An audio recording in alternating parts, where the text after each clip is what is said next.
They told me to stay away from the family vacation. I paid for it, so I canceled the resort booking and watched the panic unfold. They loved the idea at first. Of course they did. When I said I'd cover everything, the flights, the resort, the all-inclusive perks with unlimited drinks and curated excursions, they cooed like pigeons in a fountain, fluttering with gratitude that practically soaked their words. "You're part of the family again," they said, and it almost sounded like it meant something. My sister clapped her manicured hands and called me a savior, while my mother, usually as tight with her praise as she was with her wallet, pulled me into one of those stiff, short-armed hugs and murmured how proud she was of me for finally being able to give back. I should have known better. I should have seen the way they looked at each other, the almost imperceptible glance my cousin Michelle shot toward my brother when I mentioned the sweet upgrades. But I was too busy bathing in the warmth of supposed acceptance, too hungry for it to taste the rot festering underneath. It was a Tuesday evening when I saw the messages. Not even cleverly hidden, just left open on the shared iPad in my brother's kitchen, as if I didn't exist enough to even be a security risk. A group chat titled Fam Bam 2.0, a name I wasn't familiar with because naturally I wasn't in it.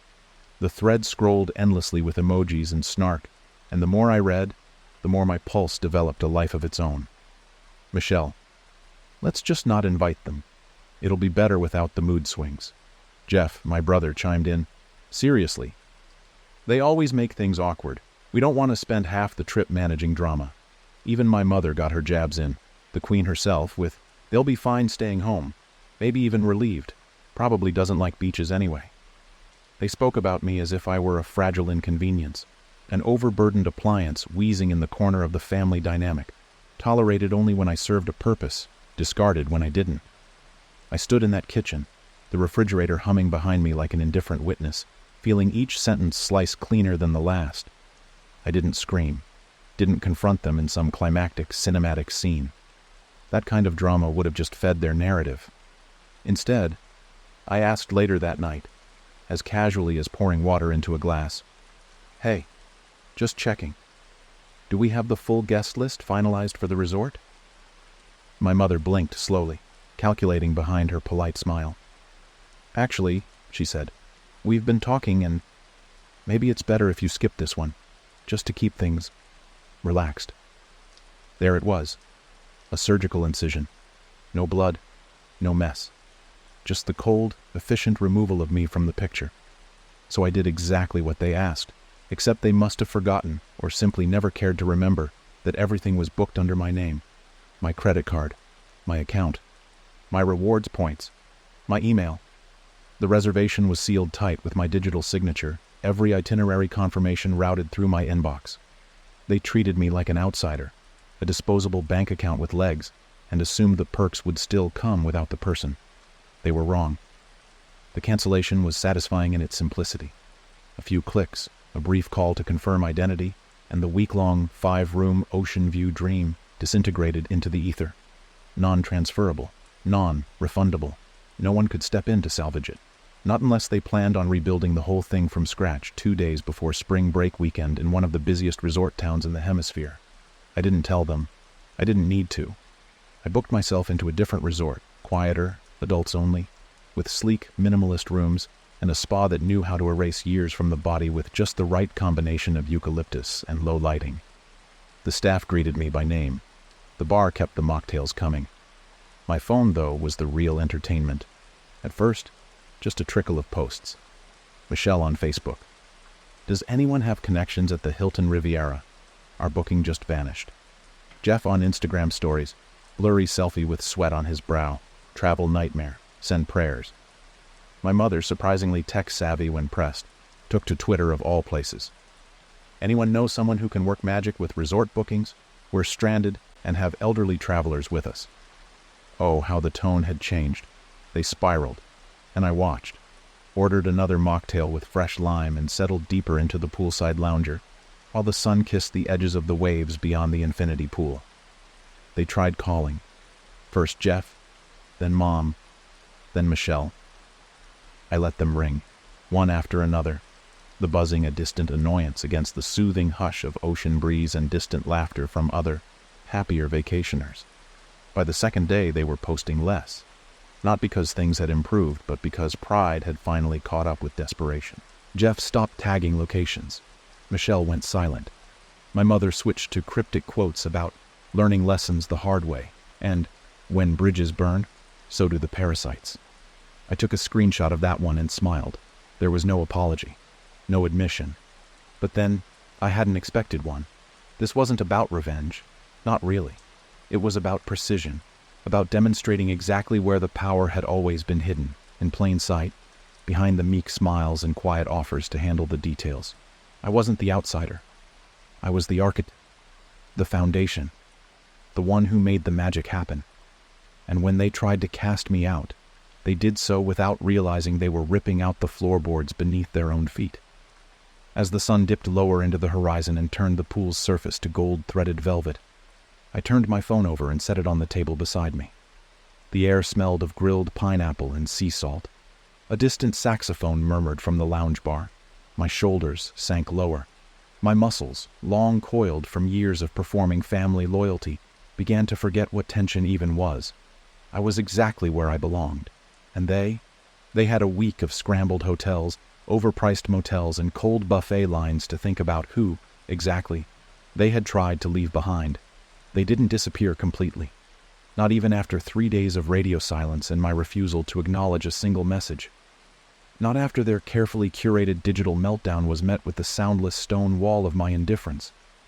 When people like them feel power slipping through their fingers, they don't admit fault. They double down, hoping that if they dig their heels in deep enough, the world will rotate back to favor them. That's what they did. What they always did.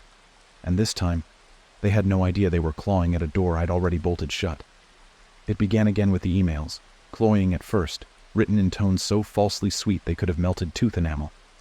Michelle, the cousin who once told me to my face that I probably wouldn't enjoy the hot climate anyway, sent a message with the subject line, "Hey you," inside a syrupy cascade of faux concern. "Hope everything's okay. There must have been a mix-up at the resort. We're all still figuring things out. Super confusing, right? Anyway, no pressure, but it'd be awesome to talk when you have a minute." As if she hadn't orchestrated my exclusion like a theater director casting shadows on a spotlight. Then came Jeff. His email didn't pretend to be warm. He never had the patience for subtlety. The subject line read, "Seriously?" No greeting, no signature, just a block of text that reeked of bruised ego and panic. If this is about the chat, that's not what it looked like. You're blowing it out of proportion. We still could have gone and had a great time. You didn't have to ruin everything just to make a point. But that was the point. They'd spent years convincing themselves that I existed on the fringe. Present but not essential. Always expected to show up when money was needed, errands needed running, or someone required a scapegoat at Thanksgiving. Now that I had stepped fully out of their orbit and taken my resources with me, they were beginning to realize how far they'd built their comfort on borrowed scaffolding. By the 4th day, the calls started again. This time from unfamiliar numbers. Burners, maybe, or friends they roped in. One particularly bold voicemail came from a woman named Stephanie, someone Michelle had once dated. I recognized the voice before she said her name. "Hey," she purred, her tone too polished to be spontaneous. "I heard there might have been some drama with the family trip. Just wanted to say I totally get where you're coming from. They can be a lot. If you ever want to vent or just talk, hit me up." It was almost comical, this sudden influx of attention. Like rats abandoning a sinking ship, then circling back to the pier pretending they'd never set sail. They were scavenging for footholds, trying to locate the precise spot where they'd lost control. I didn't respond. Not when Michelle finally messaged me directly, no longer hiding behind passive phrasing or whimsical emojis. "Okay, we get it. You made your point. Can we fix this now?" Not when Jeff texted in the dead of night, slurring through what I assumed was a mixture of tequila and fraying patience. "It was a joke. That chat, it wasn't even serious. You think you're better than us now, just because you paid for something for once?" Oh, how quickly generosity curdled in their mouths when it no longer served them. And still, I didn't respond. The longer I stayed silent, the more they twisted. Social media, which had once been their stage of curated joy and glossy vacation aesthetics, turned bitter. Jeff posted a black and white image of a broken deck chair on a sandy beach with the caption, "Money doesn't buy character." Michelle uploaded an Instagram story with a blurry photo of a cheap motel room, accompanied by a melancholy remix of a Taylor Swift song, and the words, "Some things just aren't worth the cost." I laughed aloud at that one. Meanwhile, my days were a curated paradise. I had developed a ritual: morning swims in the saltwater pool, breakfast delivered to my private terrace, afternoons spent in a hammock shaded by hibiscus trees. I filled my silence with the rustle of pages from the thick book I'd been meaning to read for 2 years, the occasional murmur of background jazz, and the gentle clink of glass against ceramic as I sipped cold drinks beside a view so picturesque it might as well have been computer-generated. My body began to understand the concept of rest. True rest. The kind you don't realize you've been missing until it arrives like a long-lost language your soul was born speaking. But beneath the calm, I began planning, because the lesson wasn't over. Not yet. They had flailed in confusion and pride for days, but I wanted them to feel what it was like to carry a truth they couldn't reshape to their narrative. So I booked something else. Another trip. A better one. A Mediterranean cruise aboard a ship with a name that sounded like royalty whispered through silk. Private suites, a butler, curated dining with chefs from 5-star establishments across 3 continents. And then I sent the itinerary to the group chat. Not a new chat. The old one. The family one. The one they hadn't kicked me out of, simply because they'd grown too used to pretending I didn't have the power to matter. No explanation, no caption, just screenshots. The destinations, the upgrades, the price. It took less than 15 minutes for the first reaction. My aunt, who rarely posted anything except minion memes and political rants, typed, "Who's going?" followed by Michelle. "Is that the cruise we talked about a few months ago?" Then Jeff, predictably direct, "Are you inviting us or just showing off?" I didn't answer. I booked it for 1, and I made sure the photos I would later post of deckside sunsets, candlelit dinners, and quiet ports no tourist map ever listed would include only me. Let them sit with that. Let them rot in the echo chamber they built without me. This wasn't revenge. This was clarity. By the time I returned from the cruise, the family group chat had become a ghost town. The silence was telling. No passive-aggressive quotes. No links to generic news articles meant to spark neutral conversation. No photos of grandchildren or brunch or new cars financed through overextended credit lines. It was as though the entire digital thread had sunken into the same abyss where their carefully polished facades now resided, quietly disintegrating without ceremony. The silence didn't bother me. It suited me, actually, because by then, the echo of their entitlement no longer reached me. I was already living in a world they couldn't enter, not because I had shut them out, but because they had carved the exit themselves and insisted I walk through it first. The cruise had been everything the resort hadn't been. Private, elegant, unbothered. Days that began with breakfast served on a balcony overlooking an endless ribbon of Mediterranean blue, and ended with slow jazz drifting through marble halls lit by chandeliers that could make a grown cynic weep. The kind of place where your name wasn't just remembered, it was revered. Where the servers anticipated not only your preferences but your moods, and not once did I need to ask for anything twice. It was a reminder, not of what I could afford, but of what I deserved when no one was standing in the way pretending I didn't. While docked in Marseille, I got one last email. From my mother. Her tone was colder now, more brittle. The subject line simply said, "Family decisions." She kept it short. No fluff, no apologies. Just a blunt explanation that, after a lot of reflection, they were going to be restructuring family communication, and perhaps it was best if we kept our distance for the time being. I laughed when I read that phrase, restructuring family communication, as though this had all been a quarterly meeting with bad performance metrics. She ended with a single line that twisted itself into my brain like ivy. "You didn't need to humiliate us to make your point." But that was where she was wrong. I hadn't done any of this for humiliation. That would have required me to still care. What they saw as vengeance was, in truth, liberation. They had always taught me that family was something sacred, something you endured, forgave, tolerated. But they had never followed that rule themselves. They excluded with precision. They measured affection in transactions. And when I finally stopped playing the part of the grateful outsider and reclaimed my role as the architect of their comfort, the illusion shattered. Still, even as their final, half-hearted attempts at emotional leverage slithered into my inbox, I knew the curtain had already fallen, and not one of them had the humility to ask for an encore.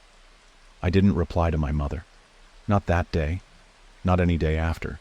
Instead, I went home, not back to the city apartment that had become little more than a charging port between obligations, but to the new place, the one I'd bought quietly during the second week of the cruise. A lakeside home tucked between hills in a part of the country that none of them had ever shown interest in. No tourist traps, no luxury boutiques, just trees, water, and silence. The kind of silence that doesn't feel empty, but full, like an inhale held in perfect suspension. I arrived at night. The porch light was already on, motion activated, casting a gentle glow across the stone steps. I opened the door to clean air and soft wood scents, the subtle thrum of solitude humming through the floorboards. Every piece of furniture had been chosen by me, not for show, not to impress, but for comfort, for rhythm. I didn't buy that place to post photos of it. I bought it because I wanted to disappear into something that felt like mine. In the following weeks, the noise from them slowed to a trickle, an occasional accidental like on an old post, a forwarded meme from an uncle who had probably never been told what actually happened. Then, nothing. Not even on holidays. No invites, no updates. It was as if I had died, and they had buried the idea of me in a shallow, unmarked grave out of convenience rather than grief. But the strange thing was, there was no sadness, no ache, no empty chair at my internal table begging for them to return. They were simply gone, and I had remained. The days passed in rhythm, mornings by the lake with coffee and a worn book, afternoons where the biggest decision was whether to take the canoe out or stay curled up by the fire. Evenings when I wrote in a journal, not to make sense of the past, but to record how it finally stopped mattering. My existence was no longer a performance auditioning for affection. I was no longer a character in their story. I was the author now. Sometimes people ask if I miss them. Not directly, of course. People are too polite for that. They phrase it as, "Do you ever think about reconnecting?" Or, "Have you heard from your family lately?" I smile. I tell them the truth. I don't. I've never been one for poetic endings, but this one feels just right. The family that asked me to stay behind got exactly what they wanted, and so did I.